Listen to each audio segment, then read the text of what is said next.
अब यहाँ पे हो सकता है कि भाई कैट की दिमाग में ये चल रहा हो कि यार मुझे कंपेयर करना ही था तो किसी टाइगर से करते, लायन से करते, या किसी अमेजिंग पर्सनालिटी से कर देते, फॉग से क्यों कर दिया। आप किसी रूम में होते हो और बाहर जाते हो तो देखते हो फॉग होता है, ठीक है। अभी फिलहाल जो एनवायरनमेंट में है that is smog and not fog as such, but winters में हम लोगों को देखने मिलता है। Hello my amazing Gen Zs and my lovely students, welcome to science and fun, a very warm welcome to your English session. I am Deepika, your English educator, and I hope कि आप लोग बिल्कुल फिट एंड फाइन हो। तो आज का जो topic हम लोग पढ़ने वाले हैं, कवर करने वाले हैं, वो बहुत ही छोटा सा लेकिन बहुत ही अमेजिंग पार्ट होने वाला है आपके सिलेबस का, जिसका नाम है फॉग, राइट। तो ये भले ही आपको लगेगा चैप्टर, जब आप देखोगे ना, पोएम देखोगे तो बहुत ही छोटी सी पोएम है ये, एज सच इस पर बच्चों का यही व्यू आता है कि मैम बहुत ज़्यादा डिफिकल्ट तो नहीं है, लेकिन हाँ, जिस तरह से इस पोएम को सिंपल लैंग्वेज में लिखा गया है उतना ही कॉम्प्लिकेटेड ये बच्चों के लिए हो जाता है जब इसके आंसर्स आप लोग अटेम्प्ट करते हो। तो आज के इस सेशन में, इस वीडियो में, मैं आपको लाइन बाय लाइन तो ये पूरी पोएम एक्सप्लेन करूंगी ही, साथ में हम लोग कवर करेंगे इसके पोएटिक डिवाइसेस जिससे हमारे क्वेश्चंस बनते हैं एग्जाम में, एंड कुछ इंपॉर्टेंट क्वेश्चन जो आप ये समझ लीजिए कि भाई पास्ट ईयर्स में वो रिपीटेड रहे हैं, उन्हीं को घुमा फिरा के क्वेश्चन पूछ लिया जाता है। तो इस चैप्टर के इंपॉर्टेंट क्वेश्चंस भी हम कवर करेंगे towards the end of the video. Make sure आप सेशन को पूरा विजिट करें, बिकॉज बहुत छोटी सी पोएम है, बहुत ज़्यादा टाइम वेस्ट नहीं होगा इसमें, बहुत प्यारी सी, और इसको बिल्कुल भी इग्नोर नहीं करना है पोएम को, बिकॉज आपके लिए काफ़ी स्कोरिंग ये हो सकता है। ओके, अब शुरू करते हैं हम इस पोएम को। तो उससे पहले मैं एक चीज़ बहुत अच्छे से क्लियर कर देना चाहती हूँ कि ये पोएम का नाम भले ही फॉग है, बट ये आपके उस एडवर्टीजमेंट की बात बिल्कुल नहीं करता है कि भाई क्या चल रहा है, फॉग चल रहा है, नो नो नो नो, उसकी बात ये बिल्कुल नहीं कर रहा है। ये बात कर रहा है भाई फॉग के बारे में, है ना। और फॉग आई होप अब समझ गए होंगे जितनों ने पोएम को कवर कर लिया है। तो ये हमारे जो इन्वायरमेंट में आप देखते हो विंटर्स के टाइम पर स्पेसिफिकली एक लेयर आ जाती है। कलर तो मैं एज सच नहीं देना चाहूंगी, बट हाँ, जैसा आंखों को दिख रहा है तो it's more like a white coloured layer, है ना, ऐसा कुछ वाइट कलर का हमें दिखता है, चीज़ें इतनी ट्रांसपेरेंट नहीं होती है। So this is called fog. तो इस फॉग के बारे में हम इस पोएम में पढ़ने वाले हैं। लेकिन यहाँ तक तो सब ठीक था, बट प्रॉब्लम और बच्चे अटकते कहाँ पर है कि जब इस फॉग को कंपेयर किया जाता है एक कैट से, है ना। ये है ना इंटरेस्टिंग पार्ट कि सोचो जो हमारे पोएट हैं कार्ल सैंडबर्ग, फटाफट से कमेंट्स में भर दो इनका नाम ताकि याद रहे आप लोगों को, जब भी आप इस पोएम को रिवाइज करने की कोशिश करो, ये वीडियो देखोगे तो फटाफट से पोएट का नाम आपको याद रहेगा। So Carl Sandburg is the poet, right. अब ये थे भाई 20th सेंचुरी के बहुत ही अमेजिंग अमेरिकन पोएट। अब इनका मानना भाई ये था कि हम लोगों को जो पोएम है वो ऑर्डिनरी लाइव्स से रिलेटेड बनानी चाहिए, लोग कनेक्ट कर पाएं। तो किस तरह से उन्होंने देखो एक फॉग को कंपेयर कर दिया कैट से। अब यहाँ पे हो सकता है कि भाई कैट की दिमाग में ये चल रहा हो कि यार मुझे कंपेयर करना ही था तो किसी टाइगर से करते, लायन से करते, या किसी अमेजिंग पर्सनालिटी से कर देते, फॉग से क्यों कर दिया, है ना। तो हम इस पोएम में जब ये पढ़ेंगे तो हमें क्लियर हो जाएगा कि भाई किस बेसिस पर हमने कैट को और फॉग को कंपेयर किया है, और यही आपका इस चैप्टर का बहुत इंपॉर्टेंट क्वेश्चन भी बन जाता है। तो आ जाओ फटाफट से हम लाइन बाय लाइन इस पूरी पोएम को समझते हैं। Okay, so the fog comes on little cat feet, it sits looking over harbour and city on silent haunches and then moves on. अब ध्यान से देखो, इस पोएम को डिस्क्राइब करने के लिए ना ये जो बैकड्रॉप मैंने लगाया हुआ है, आई मीन बैकग्राउंड पर जो आप इमेज देख रहे हो, या आप कह लो कि जो वीडियो आप देख रहे हो, उसी से आपको क्लियर हो जाएगा कि एग्जैक्ट इस पोएम में बोला क्या गया है, ठीक है। कार्ल सैंडबर्ग जो हमारे पोएट है, उन्होंने बहुत सुंदर तरह से, बहुत सिंपलिस्टिक मैनर में फॉग के अराइवल को और फॉग के स्टे को, इनफैक्ट उसके डिपार्चर को, उसके एग्जिट को डायरेक्टली कंपेयर कर दिया है यहाँ पर किससे, कैट की मूवमेंट से, कैट के एक्शन से, भाई उसके आने, उसके जाने और उसके बैठकर ऑब्जर्व करने को बिल्कुल एकदम सिमिलर कर दिया एक तरह से देखा जाए तो, राइट। अब आप देखो दोनों को किस तरह से फॉग इतना स्लोली आता है कि आपको पता भी नहीं चलता। आप 2 मिनट के लिए, 2 मिनट भी बहुत ज्यादा मैंने बोल दिया, आप 1 सेकंड के अंदर आप किसी रूम में होते हो और बाहर जाते हो तो देखते हो फॉग होता है, ठीक है। अभी फिलहाल जो एनवायरनमेंट में है that is smog and not fog as such, but winters में हम लोगों को देखने मिलता है। सिमिलरली अगर आप एक कैट को देखोगे, आई एम श्योर जितनों के पास पेट कैट्स हैं वो इस बात को बहुत अच्छे से समझ सकते हैं, या किसी के पास नहीं भी है तो आपने अगर कभी कैट की अराइवल नोटिस की हो तो वो ऐसा नहीं कि बहुत शोर मचाती हुई कैट आती है, कब आती है कब जाती है कोई आइडिया नहीं लगता है ना। इट्स लाइक आप उसकी कंटिन्यूअस मूवमेंट को नोटिस नहीं कर पाते हो, बट आप उसकी प्रेजेंस और उसकी एब्सेंस को एकदम देख लेते हो कि अच्छा इस पल में यहां थी, अगले पल में गायब है cat. Okay, so the fog comes. अब यहां पर आप अगर ध्यान से देखोगे तो फॉग का एंट्री बोला हुआ है कि भाई फॉग जो है वो आता है on little cat feet. I am sure काफी बच्चों को तो यहीं पर कुछ पोएटिक डिवाइसेस समझ आ गए होंगे।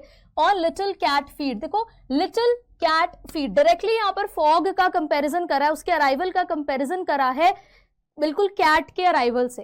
कैट जिस तरह से आती है उसी तरह से फॉग का अराइवल हुआ है।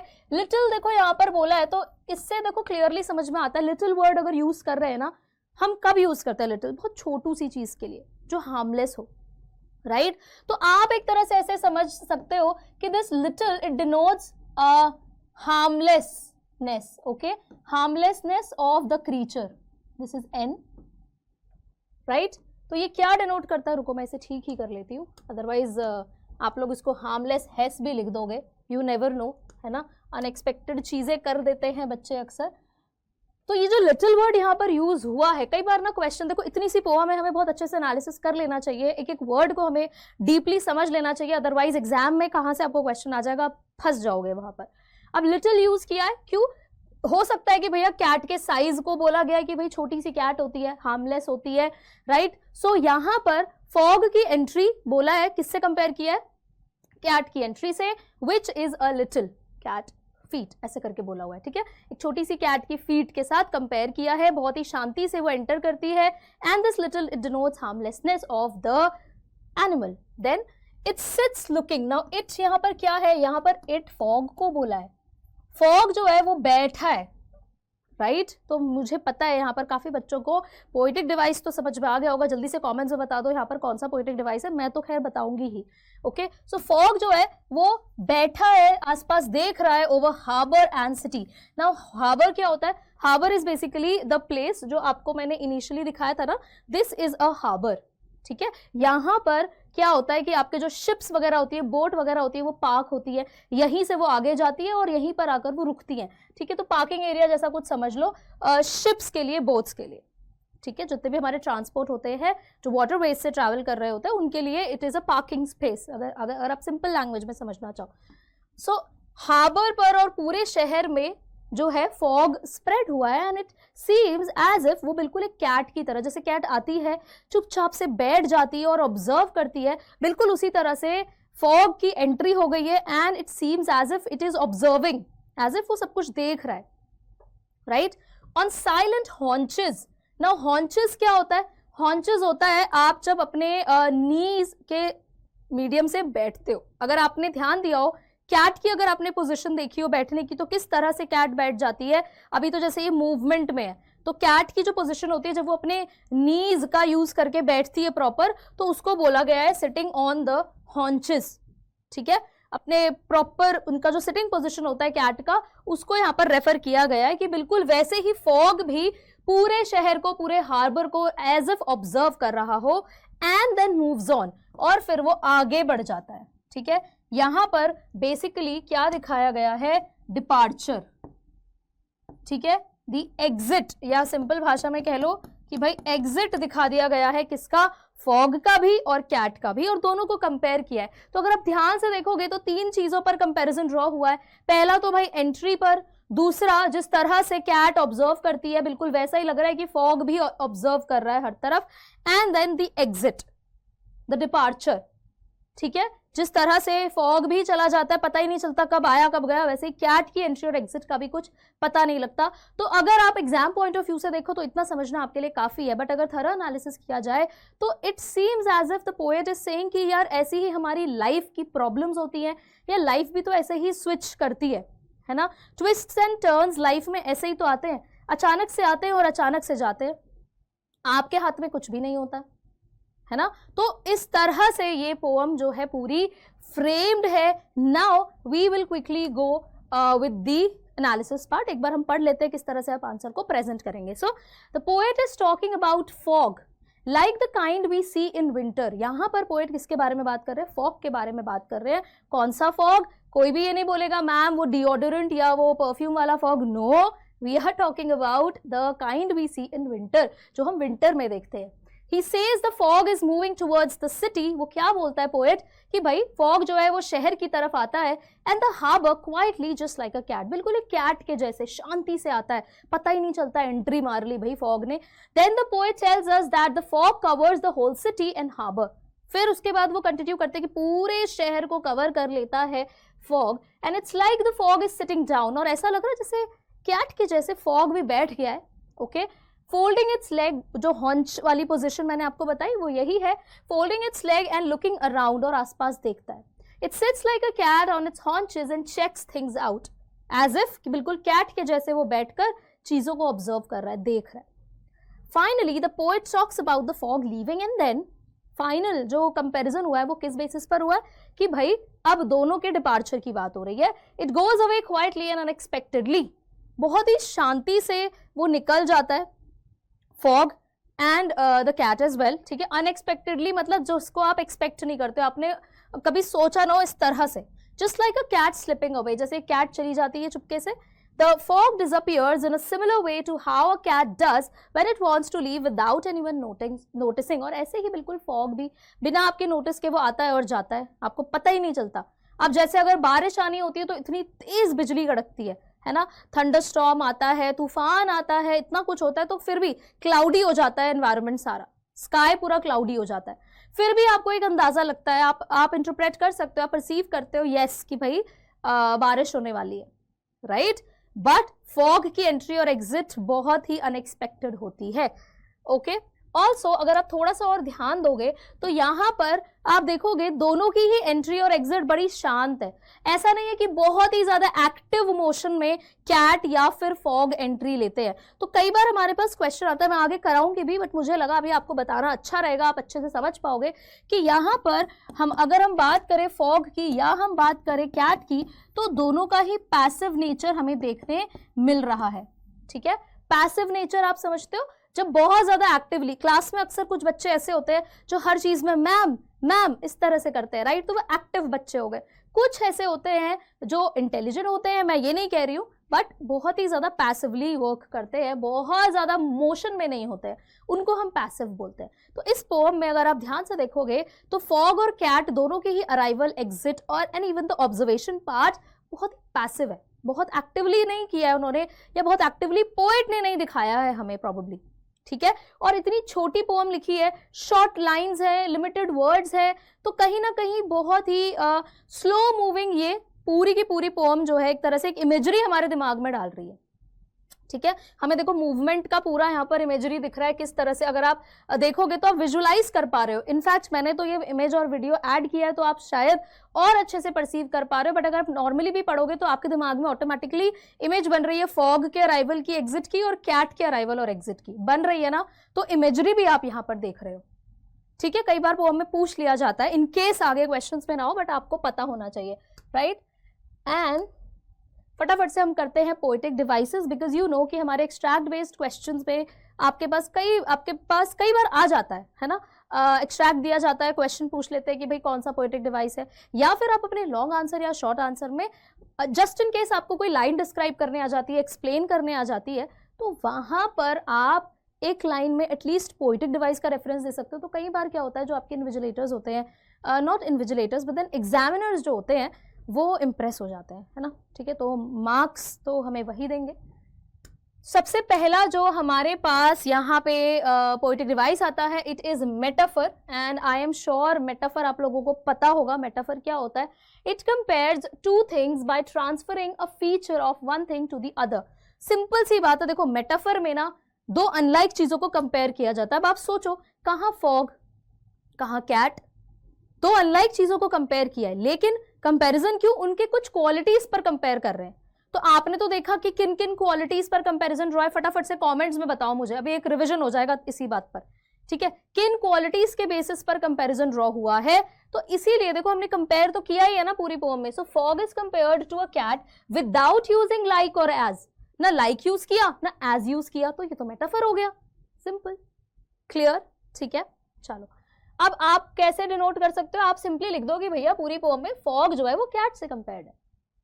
देन एंजैबमेंट, अब एंजैबमेंट क्या होता है, ये इतना बड़ा नाम ये है क्या, देखो जितना बड़ा ये वर्ड है ना उतना ही इजी ये एक्सप्लेन मैं कर सकती हूँ आपको। देखो आपने देखा है कि कुछ पोएम्स में, इनफैक्ट इसी को अगर हम ओपन करें देखो ध्यान से, the fog comes on little cat feet, it sits looking over harbour and city on silent haunches and then moves on. अब ध्यान से आप देखो, it sits looking over harbour and city on silent haunches and then moves on. अगर मैं इसको stretch कर दूं और एक लाइन में लिख दूं तो डोंट यू थिंक कि यहां से अगर मैं शुरू करूं, इट सिट्स लुकिंग से लेकर ऑन तक अगर मैं शुरू करूंगी तो ये एक ही लाइन है, जिसको पीसेस में अलग अलग लाइंस में कंटिन्यूटी को थोड़ा सा ब्रेक कर दिया गया, आई मीन नीचे कर दिया, एक के बाद एक कॉन्जिक्यूटिव लाइंस में इसको प्रेजेंट कर दिया गया है। वो क्यों, ताकि भाई एक फ्लो बना रहे थोड़ा सा, प्लस पोएटिक वैसा ब्यूटी भी तो दिखना चाहिए। अगर एक लाइन में लिख देंगे तो वो तो इस तरह से हो जाएगा, इसको पोएम फिर आप लोग बोलोगे नहीं, है ना, वो रिदम मेंटेन नहीं हो पाएगा। सो इस तरह से अगर किसी लाइन को प्रेजेंट किया जाता है जो कंटिन्यूअस सिंगल लाइन बेसिकली अलग अलग लाइंस में सेपरेट कर दी जाती है, उसको हम बोलते हैं एंजैबमेंट। तो यहाँ देखो, यहाँ पर कोई कॉमा नहीं है, यहाँ पर कोई कॉमा नहीं है, यहाँ पर कोई पंक्चुएशन मार्क है ही नहीं, तो ये लाइंस एंजैम्ड है, राइट। तो हम इसे बोलेंगे एंजैबमेंट का ये एक एग्जाम्पल है, क्लियर। अगला क्या आता है, अगला है हमारे पास पर्सोनिफिकेशन। पर्सोनिफिकेशन तो बहुत ही ईजी है यार। पर्सोनिफिकेशन में there is a hidden word which is person, इससे आप रेफरेंस लेकर समझा करो। पर्सोनिफिकेशन की डेफिनेशन क्या होती है कि जब हम लोग क्या करते हैं, ह्यूमन एट्रीब्यूट्स प्रोवाइड करते हैं, किसको, नॉन ह्यूमन एंटिटी को, कोई भी ऐसी चीज जो ह्यूमन नहीं है उसको हम human attributes, human actions, human emotions, या कुछ भी ऐसी चीज जो सिर्फ ह्यूमंस करते हैं, सिर्फ ह्यूमंस भी नहीं बोलूंगी, ह्यूमंस यूजुअली जो करते हैं बस वही एक्शंस, वो इमोशंस हम किसी नॉन ह्यूमन एंटिटी को दे देते हैं। जैसे यहाँ पर अगर आप देखोगे तो फॉग को पर्सोनिफाई किया गया है, कैसे, देखो बोला है फॉग कम्स, राइट, फॉग की एंट्री होती है, फॉग आता है। अब ये तो हम बोलते हैं जैसे कोई लड़का आ रहा है कोई लड़की आ रही है तो शी कम्स, ही कम्स, इस तरह से, राइट। द डॉग एंटर्स, अब डॉग एंटर्स हमने अगर बोल दिया, अब यहाँ पर फॉग कम्स हमने बोल दिया, तो फॉग तो यार ह्यूमन है ही नहीं, उसके अराइवल को हमने इस पर्टिकुलर वर्ब से डिनोट किया है, और this particular verb is basically used with humans, तो ये पर्सोनिफिकेशन हो गया। उसके बाद देखो सिट्स, फॉग आके बैठता है, तो भले ही कंपैरिजन कैट से ड्रॉ किया है नो डाउट, लेकिन कैट पर्सोनिफिकेशन में बेसिकली क्या होता है, ह्यूमंस के एक्शंस की बात यहाँ पर हो रही है। सो सिटिंग जो है again it's a human attribute, human action, तो हमने यहाँ पर पर्सोनिफाई कर दिया किसको, फॉग को।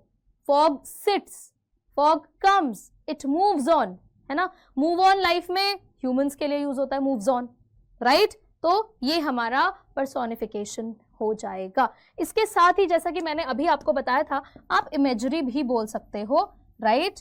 तो इमेजरी में आपको पता है क्या होता है, जब बहुत ज्यादा विजुअलाइजेशन होती है, अब इमेजरी के भी बहुत सारे टाइप्स होते हैं। अब ये क्वेश्चन मैं आपको कराऊंगी, वहां से आपको समझ में आएगा मैं किस तरह के टाइप्स की बात कर रही हूँ। तो कई बार आपसे पोएम्स में क्वेश्चन ऐसा पूछ लिया जाता है, ठीक है। तो यहां तक आई होप सब कुछ क्लियर हो गया होगा, नहीं क्लियर हुआ है वापस जाके देख लो, फिर से इसको देखो, बट ये पोएम तुम्हारी आज के आज खत्म हो जानी चाहिए। बहुत ज्यादा हम लोग टाइम इन्वेस्ट यहाँ पर नहीं करेंगे, बाकी चैप्टर्स भी हैं, ओके। सो बहुत इजी सी पोएम है, आप इसको कवर कर लेंगे आज की वीडियो के साथ। Then we will move on with the questions, right. देखो यहाँ पर क्वेश्चन मैं कौन सा लेकर आई हूँ, एक आपके लिए मैं लाई हूँ extract based question.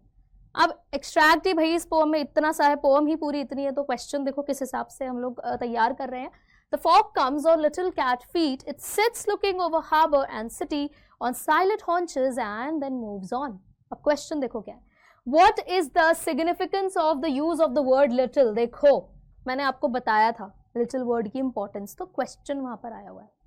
What is the significance of the use of the word little? Little का सिग्निफिकेंस क्या है, इंपॉर्टेंस क्या है? सिग्निफिकेंस का मतलब क्या होता है? अक्सर बच्चे सोचते हैं मैम ये तो बहुत डिफिकल्ट क्वेश्चन है, ये हम कैसे करेंगे, बट ऐसा सच कुछ नहीं है। क्वेश्चन को ध्यान से पढ़ो, क्या इंपॉर्टेंस है इस वर्ड की, जो लिटिल वर्ड है इसकी क्या इंपॉर्टेंस है to describe the fog in the poem. जिसकी वजह से फॉग को डिस्क्राइब किया गया है। And how does this word choice contribute to the overall mood and tone of the poem, और कैसे ये जो वर्ड यूज किया है, स्पेसिफिक वर्ड लिटिल यूज किया है, ये कैसे हमें पोएम की टोन और मूड, ओवरऑल मूड पोएट का क्या है, क्या बात वो करना चाहते हैं, इसको कैसे रिलेट कर पाते हैं हम लोग, ठीक है, किस तरह से वो वर्ड चॉइस एक्चुअली कंट्रीब्यूट करता है इस पोएम के टोन और इस पोएम की मूड पर। अब लिटिल वर्ड से हमें क्या समझे थे, अभी मैंने आपको एक्सप्लेन किया था कि लिटिल वर्ड यहाँ पर क्लियरली दिखा रहा है बहुत ही स्लो प्रोग्रेस, आना जाना, ऑब्जर्व करना, और बहुत ही पैसिव सा यहाँ पर हमें मूवमेंट देखने मिला। And on top of that हम लोग क्या ऐड कर सकते हैं, लिटिल वर्ड बोलते ही ना, देखो अगर हम लोग वर्ड यूज करें ह्यूज, है ना, हम यूज करते हैं डिजास्टरस, ऐसा कोई वर्ड यूज करते हैं, डेंजरस, तो यहाँ पर तो लिटिल यूज किया है, तो एज सच कोई भी डिजास्टर या डेंजर लेकर तो नहीं आ रहा है, तो यानी कि जिस क्रीचर को हमने कंपेयर किया है वो हार्मलेस क्रीचर है। ओके, ठीक है, तो इस तरह से you will answer this question. The word little talking about the fog in the poem makes us think. अब क्योंकि इस पोएम में ये वर्ड लिटिल यूज हुआ है, तो हमने इसको कैसे परसीव करा है कि भाई the fog is not huge और डेंजरस, कि भाई जो फॉग है वो बहुत ज्यादा खतरनाक या बहुत भयंकर नहीं है। ऐसा नहीं है, देखो नेचर के एलिमेंट जो है वो प्रॉब्लम क्रिएट करते हैं, ऐसी बात नहीं है, हम लोग नेचर को डिस्टर्ब करते हैं, नेचर भाई अब कभी ना कभी तो वो पाइलअप होके निकलेगा ही ना, राइट। तो नेचर के एलिमेंट हमारे लिए डिजास्टरस भी होते हैं हमारी ही गलती से, लेकिन यहाँ पर अगर पोएट ने यूज किया है द वर्ड लिटिल, तो इसका वो डिजास्टरस रूप हम अपनी तरफ से परसीव नहीं करेंगे, बिकॉज पोएट्री को देखो जैसे मर्जी वैसे आप परसीव कर सकते हो, आपका अपना ओपिनियन फ्रेम हो सकता है, लेकिन क्योंकि लिटिल वर्ड यूज हुआ है तो यहाँ से हमें पता चल रहा है कि यार ये जो फॉग है ना ये एक्चुअली में डेंजरस तो नहीं है। It also makes us feel like the fog is gentle and not harmful, ये भी हमें फील होता है कि बड़ा जेंटल है, शांति से आया शांति से गया, एंड हार्मफुल नहीं है। Like a small and innocent creature going through the city, जैसे एक छोटा सा इनोसेंट सा क्रीचर, क्यूट सा भाई कोई क्रीचर है, कोई एनिमल है, वो आ रहा है और जा रहा है, like that. This helps create a काम एंड पीसफुल फीलिंग। अब कैसा मूड डेवलप होता है इस पोएम में, बहुत ही काम, पीसफुल, शांत बिल्कुल फीलिंग डेवलप होती है, with a bit of mystery, थोड़ा बहुत मिस्ट्री है, क्योंकि इस शांति से आना और जाना हमारे लिए कहीं ना कहीं मिस्टीरियस होता है कि यार ओ मतलब इतना ज़्यादा सस्पेंस सा हमें फील होता है। So we will write this question, we will attempt this question in this manner, ठीक है, क्लियर है, आगे बढ़ते हैं। अब आ गया, जैसे मैं इमेजरी की बात आपके साथ कर ही रही थी तो देखो क्वेश्चन भी आ गया, identify the type of imagery used in the lines of the poem. Imagery कैसी यूज हुई है, बाकी पोएटिक डिवाइसेस तो आपको पता चल गए विद एग्जांपल्स, अब इमेजरी यूज तो हुई है बट किस टाइप की इमेजरी यूज हुई है। अब आप बोलोगे मैम इमेजरी का टाइप भी हमें पढ़ना पड़ेगा, तो ऐसा कुछ नहीं है, आप वर्ड्स देखो आपको ऐसे ही समझ में आ जाएगा। देखो ऑल फैक्ट्री इमेजरी यहाँ पर दी है, all factory I am sure आप लोगों को पता होगा, ऑल फैक्ट्री क्या होता है, it is related to smell, ठीक है। तो इस पोएम में एज सच कोई भी वर्ड यूज ऐसा नहीं हुआ है जो आपके स्मेल वाले सेंस को जगा रहा हो मे बी, या उसका यूज किया गया हो, नो। टैक्टाइल इमेजरी होता है रिलेटेड टू टच, ठीक है, कुछ ऐसा वर्ड यहाँ पर यूज नहीं हुआ है, फ्रेज ऐसा यूज नहीं हुआ है जो आपके टच वाले सेंस को डेवलप कर रहा हो। देन ऑडिटरी क्या होता है, ऑडिटरी इज बेसिकली व्हाट, फटाफट से कमेंट्स में करो, ये तो समझ गए होगे मुझे पता है। ऑडिटरी, इस वर्ड में देखो हिडन है एक वर्ड, मैं हिंट दे रही हूँ, ऑडियो, ठीक है, तो ये किससे रिलेटेड होगा ये आपको बताना है। Then we have visual imagery, so visual imagery हमारे जरूर बैठ रही है दिमाग में। विजुअल इज कि आप जो है चीजों को इमेजिन कर रहे हो, विजुअलाइज कर रहे हो, आपके सामने एक पिक्चर ड्रॉ हो रही है, वो इमेज इट्स लाइक आप बैक ऑफ योर माइंड, आप सामने तो पोएम पढ़ रहे हो बट पीछे पीछे आपके ये पूरी की पूरी एक फिल्म चल रही है, एक मूवी चल रही है, किसी और की नहीं, इसी पोएम की मैं बात करूँ। ऐसा नहीं कि भाई आप पढ़ रहे हो और दिमाग में कोई और मूवी चल रही है ट्रेंड में जो है, वो नहीं, जो पढ़ रहे हो उसी का पूरा पिक्चराइजेशन आपके दिमाग में चल रहा है, that is when we will say कि भाई ये विजुअल इमेजरी का इम्पैक्ट है। So the correct answer is A, ठीक है। क्यों मैंने ऐसा क्यों बोला, देखो the fog comes on little cat feet, it sits, okay, and then moves on, तो कंटिन्यूसली आपके दिमाग में कैट का आना, फॉग का आना, कैट का बैठना, फॉग का ऑब्जर्व करना, फिर उन दोनों का जाना, ये कंटिन्यूअस है। So that is why we will say कि भाई विजुअल इमेजरी है, क्लियर। चलो नेक्स्ट क्वेश्चन की तरफ बढ़ते हैं। क्वेश्चन क्या है हमारा, how does the language in this poem break away from traditional notions of what poetry is expected to be. थोड़ा सा डिफरेंट क्वेश्चन है, ठीक है, यहाँ पर स्ट्रगल कर सकते हो, इसीलिए मैं ये क्वेश्चन लेकर आई। और आपसे ना अलग अलग तरह से ये क्वेश्चन पूछ लिया जा सकता है। क्वेश्चन का जिस्ट समझो, पहले मीनिंग समझो क्या है, कि कैसे जो इस पोम की लैंग्वेज है ना वो बाकी ट्रेडिशनल का मतलब क्या है, आज तक जिस तरह की पोम्स बनती है, पोम से हमारे दिमाग में क्या होता है, हम सोचते हैं पोम्स मतलब twinkle twinkle little star how I wonder what you are, यही होता है पोम का मतलब, यही लगता है हमें कि भाई राइम करना चाहिए, है ना। लेकिन एक्चुअली में ऐसा नहीं है कि भाई कोई फिक्स्ड हमारा तरीका है। हाँ, अलग अलग कैटेगरी के हिसाब से आ जाते हैं। ये वाली पोम में आप देखोगे कोई एज सच राइम स्कीम नहीं फॉलो हो रही है, तो हम इसे बोलते हैं फ्री वर्ड्स, ठीक है, कोई राइम स्कीम नहीं है, हम बोलेंगे फ्री वर्ड्स। तो कहीं ना कहीं लग रहा है ना कि नॉर्मल यूजुअल पोइट्री का जो एक सेटल हमारे दिमाग में होती है इमेज, उसको कहीं ना कहीं ब्रेक कर रहा है।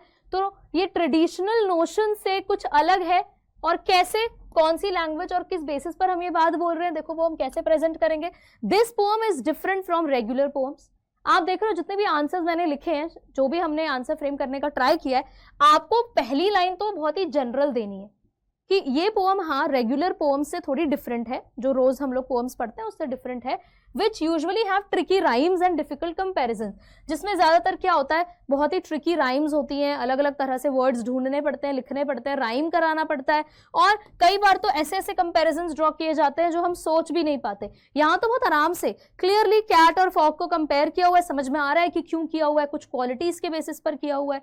Instead this pome uses easy everyday words, लेकिन इस पोम में देखो कितने इजी, कुछ ऐसा डिफिकल्ट वर्ड इसमें है ही नहीं, मेजॉरिटी वर्ड्स आप लोगों को आते होंगे, और यही रीजन था कि कोई वर्ड मीनिंग एक्स्ट्रा लाने की जरूरत ही नहीं पड़ी, इतनी सिंपल पोम है। तो ये पोम जो है बहुत ही इजी और एवरीडे वर्ड्स का यूज करती है to paint a clear picture in your head, ताकि हमारे दिमाग में बहुत ही क्लियर पिक्चर बैठ जाए, and make you feel strong emotions, ताकि हमें इस पोम के इमोशंस फील हो पाए। और यही मोटिव था कार्ल सैंडबर्ग का एज अ पोएट, राइट। तो इस तरह से you will attempt this question. अगर लैंग्वेज पर आ गया तो यहां से आपको बाकी पोम्स की लैंग्वेज के लिए भी आइडिया मिल गया कि किस तरह से हम इस क्वेश्चन से बाकी पोम्स में अगर इस तरह का कोई क्वेश्चन आ जाता है तो आप कैसे फ्रेम करोगे।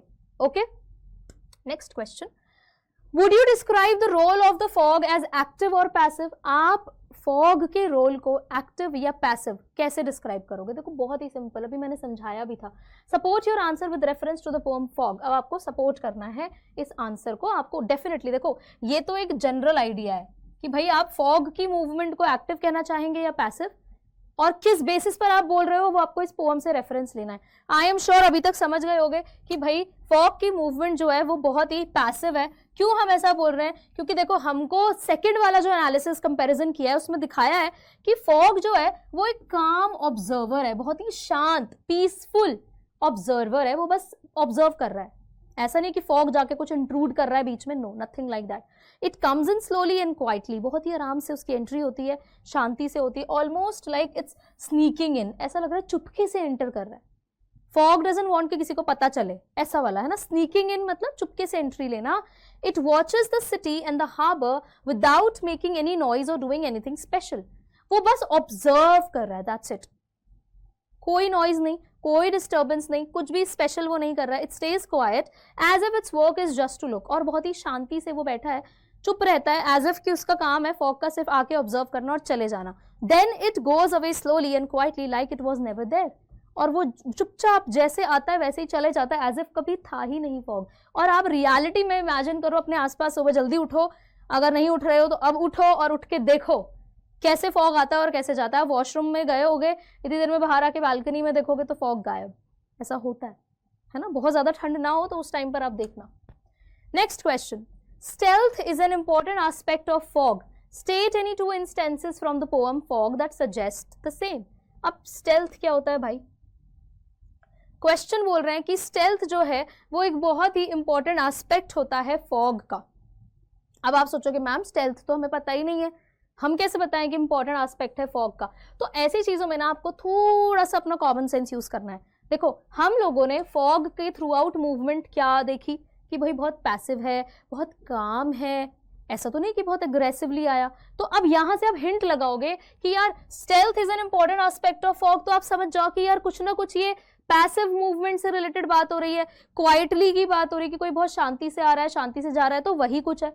देखो एकदम स्टूडेंट पॉइंट ऑफ व्यू से मैं आंसर आपको लिखवा रही हूँ, ये नहीं सोच रही हूँ कि हो सकता है इतना भारी वर्ड मुझे पहले से आता हो, नहीं आता तो आपको थोड़ा कॉमन सेंस यूज करना है। State any two instances, instances मतलब होता है एग्जाम्पल्स या आप कह लो incidents from the poem fog that suggest the same. अब आपको ये बात सजेस्ट करनी है इस पोएम के रेफरेंस से। देखो the fog comes to the city as quietly as a cat, बार बार सेम चीज की फॉग जो है वो सिटी में बिल्कुल एक कैट के जैसे एंट्री लेता है, बिल्कुल quietly. It sits and watches over the harbour and the city before quietly disappearing, आराम से हार्बर या शहर की पूरी अच्छे से ऑब्जर्वेशन करता है। Everything feels silent and mysterious all around, और हर तरफ इस तरह की ऑब्जर्वेशन से कहीं ना कहीं एक मिस्ट्री सी तो डेवलप होती ही होती है, राइट। तो ये हमने एक्सप्लेन कर दिया। अब स्टेल्थ का मतलब यहाँ पर यही है कि भाई बहुत ही क्वाइट एंट्री लेना, एकदम शांति से चुपके से चोरों की तरह एंट्री लेना और निकल जाना, बस यही। एक थोड़ा सा हैवी वर्ड यूज कर लिया तो आप लोग डर जाते हो, आपको अपना प्रेजेंस ऑफ माइंड वहां पर बिल्कुल भी गंवाना नहीं है, ठीक है, घबराना नहीं है। जानबूझ के मैं इस तरह के क्वेश्चंस लाई जिसमें आप सबसे ज्यादा फंसते हो। Okay, so this was our poem and I hope ये आपको बहुत हेल्प करेगी आपके एग्जाम पॉइंट ऑफ व्यू से, बिकॉज सारे ही क्वेश्चंस इंपॉर्टेंट हैं एग्जाम में। We can expect such questions, आप लोगों की तैयारी यहाँ से हो जाएगी बढ़िया करके, और अब आप लोगों को समझ में आ जाएगा कि छोटी पोएम चाहे कितनी ही हो, इंपॉर्टेंट क्वेश्चंस वहां से जरूर बनते हैं। इस पोएम से कुछ इस तरह से भी हो सकता है कि भाई अब यहाँ पर फॉग को कंपेयर किया है कैट से, तो आपने एक पोएम पढ़ी है how to tell wild animals, right, वहां पर इतने सारे एनिमल्स हैं, तो अगर आप लोगों को किसी एनिमल से कंपेयर करना होता फॉग को, तो आप किससे करते, राइट। तो ये थोड़ा सा आपके क्वेश्चंस बनते हैं, 2 चैप्टर्स के पैरेलल बन जाते हैं क्वेश्चंस, तो थोड़ा सा आप इस टाइप के क्वेश्चंस को भी अटेम्प्ट करेंगे। मैं और ऐसे क्वेश्चन जरूर लेकर आऊंगी आगे। I will see you in the next video and I hope you all the best आपकी प्रिपरेशन के लिए। We'll meet in the next session. Bye bye everyone. Thank you so much for joining.